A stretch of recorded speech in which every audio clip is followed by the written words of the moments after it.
बिस्मिल्लाहिर्रहमानिर्रहीम। अस्सलाम वालेकुम जी स्टूडेंट्स, कैसे हैं आप सब।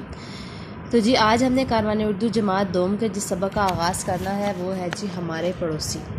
आज हम सबसे पहले इसके नए अल्फाज देखेंगे, जिसमें सबसे पहला जो लफ्ज़ है वो है जी प्यारा। प्यारा, खूबसूरत, इत्तफाक, अचानक, बेहद, बहुत ज़्यादा, सेहतयाब, सेहतयाब, तंदुरुस्त, पड़ोसी, हमसाया। अब इन्हीं नए अल्फाज से हम आगे इसके जुमले बनाते हैं। जी अल्फाज जुमले में पहला लफ्ज़ है जी प्यारा। प्यारा, मेरा घर बहुत प्यारा है। इसी से एक और जुमला बना लेते हैं, जैसे मेरा भाई बहुत प्यारा है। अगला लफ्ज़ है इत्तफाक। इत्तफाक, इत्तफाक में बरकत है। एक और जुमला बनाते हैं, जैसे कल इत्तफाक से मेरा दोस्त मुझे मिलने आ गया।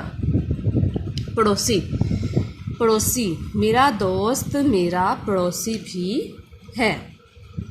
एक और जुमला बनाएंगे, जैसे हमें अपने पड़ोसियों की या हमें अपनी पड़ोसियों का ख्याल रखना चाहिए। तो बच्चे आपने इन अल्फाज मायनी और इनके जुमलों को अच्छे से याद करना है। इसी के साथ ना बहुत सा ख्याल रखिएगा।